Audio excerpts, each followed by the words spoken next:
اینجا بزرگراه رشت به انزلی در شمال کلان شهر رشت است. در مجاورت اتوبان، جغرافیایی به هم پیوسته از چند روستا با چشمانداز زمین‌های کشاورزی قرار دارد. حیات اقتصادی این مناطق از قرنها پیش بر اساس زراعت و برنجکاری شکل یافته و زمین‌های حاصلخیز مهمترین سرمایه روستانشینان به شمار می‌رود. سال 1386 هیئت وزیران دولت محمود احمدی نژاد قانونی را جهت تأمین مسکن اقشار کم درآمد به تصویب رساند. همان ایام یعنی در 15 شهریور سال 1386 شورای برنامه‌ریزی و توسعه استان گیلان مجوز ساخت مجتمع مسکونی تجاری به نام 7 آسمان را در روستای سوقه بخش مرکزی شهرستان رشت صادر نمود. بر این اساس قرار شد سرمایه‌گذار بخش خصوصی 880 واحد مسکونی برای اقشار محروم بسازد.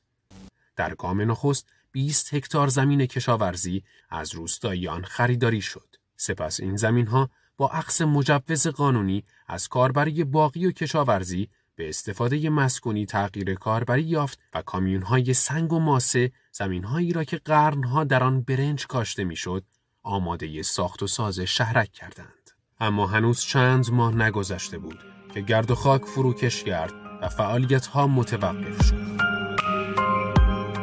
می‌باید به چهره کنونی روستاهای گیلان نگاهی بیاندازیم تا دریابیم افزایش بی‌سابقه تغییر کاربری زمین‌های زراعی، ویلاسازی، شهرکسازی و به تبع آن گرایش روزافزون روستاییان به فروش زمین‌های خود، روستاهای گیلان را در معرض نابودی برای اقامت طبقه بخصوصی از جامعه قرار داده است.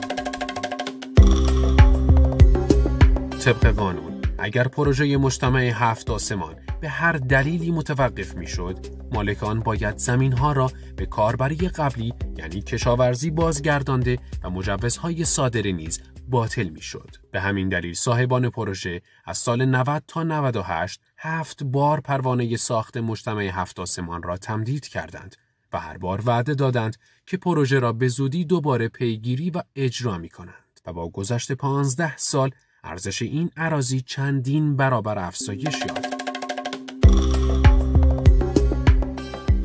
پشت پرده 7 آسمان 70 ابهام و پرسش بی پاسخ وجود دارد. پرسش اول این که اگر قرار بود این مجتمع به نفع محرومان و مستضعفان ساخته شود و اقشار کم درآمد را صاحب خانه کند، قیمت واحدهای آن هم باید پایین‌تر از حد نرمال بازار باشد. ولی آنچه اینک در تبلیغات فروش واحدهای مجتمع 7 آسمان دیده می شود، بیانگر واقعیت عجیب دیگری است. بر اساس این شواهد، صاحبان مجتمع 7 آسمان خلاف تعهد اولیه خود مبنی بر ساخت 880 واحد مسکونی برای محرومان، اینک به دنبال ساخت پروژه‌ای با تعداد ویلاهای کمتر و در عوض بزرگتر و گرانتر برای اقشار سرمایه‌دار هستند. طبق نقشه این شهرک که در سایت رسمی شرکت قرار گرفته، وسعت زیربنای بعضی از این ویلاها به 500 متر میرسد.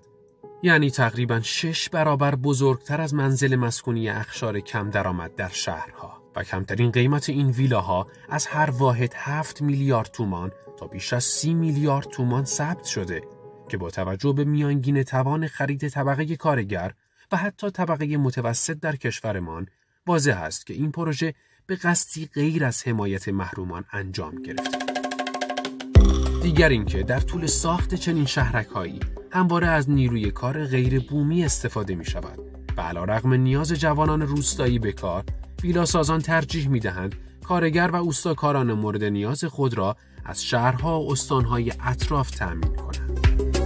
ما الان نزدیک 10 سال کارگر داریم، کاسبی باندیم، ولی خب افرادی ما در ویلا چگو بوده و با ما بار نداده، نه تنها با ما خیلی کسب الان این مغازه بغل جمع بود، آهنگر بود. کلا اوستاکاران تهران آید، از شهرهای دیگه آورده، از کشور دیگه پاکستان آورده، نزدیکان از قزوین بود مشما من کار داره. ولی خب برای بومیان نه، تا جایی که ما ایستیم دین داریم، چیزی که ما هر روز دین داریم نه.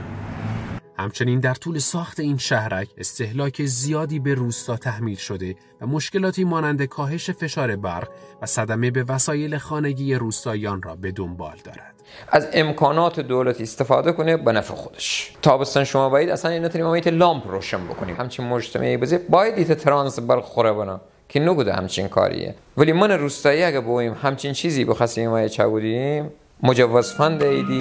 حتی شنیده ها حاکی است عوارض احداث این شهرک در صورتی که در رشت ساخته میشد بیش از 100 میلیارد تومان می بود، اما حالا که در روستا احداث شده عوارض آن فقط چند میلیارد تومان است که آن هم معلوم نیست چگونه به دهیاری پرداخت شده است. پرسش دیگر این که چرا تغییر کاربری اراضی کشاورزی برای افراد صاحب نفوذ و سرمایه داران مشهور در سطح استان به راحتی امکان پذیر است، اما یک خانواده روستایی باید به هزاران در بزند و عاقبت ناامید برگردد. انا پس ایتی که زمین برون بخانه چاکردو الان 3 سال دوستان تا آب و گاز فلان به تعریف ایدن بنیاد مسکن بشه جواب نده، ایتا بشه جواب نده، بخشار بشه جواب نده، هر کدام یک نده جواب درست نداده. از نظر من بخوای بگیری اشتباه بود. روستایان امکاناتشون کم بود. خوشان از زمین زمان بفروخت ده دختر خزی ازدواج بکند، پسر خزی ازدواج بکند، خزی ته کار سفر دانشگاه روانه کند، بیدیشان دست کلنگه ناچار بود خوشان از زمین بفروشد. هیچ موقع روستایی خو ملک نفروشه. 4 تا غریبه باید بین ساختمانایی چکونه داره که با شاید ساختمانی که واقعا چگونه چندین میلیارد خرج بگوده که ایت روستایی توانه همچین ساختمانی نداره.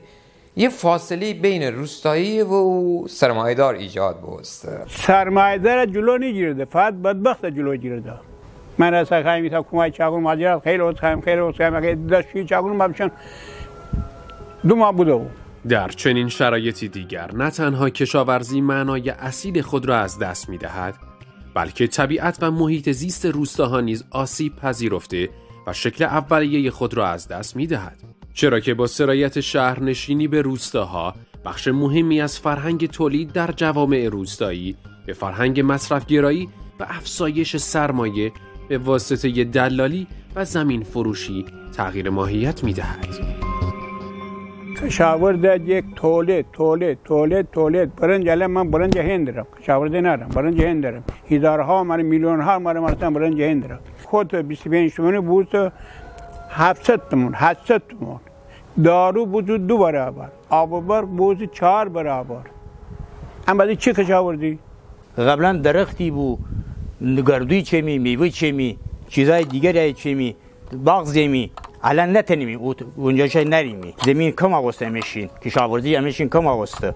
گاب داشتیم، مال داشتیم، شیر داشتیم. الان نتونیم شهریم بومده دیوار بنده. خیلی مشکلات پیدا بوده. اگه بخوای همسایه میشین یه گاب ناره بکنه، یه بوی تیلنبار اونه بگیره، آقا اعتراض کنه. اما بومی هایی، همه شغل کاری ها کشاورزیه. دیگری نریمی. حال انتظار می رود که نهادهای نظارتی با ورود به چنین پروژه‌هایی ابهامات آن را چه به جهت حمایت از سرمایه گذار و یا منافع روستاییان گیلان روشن نمایند.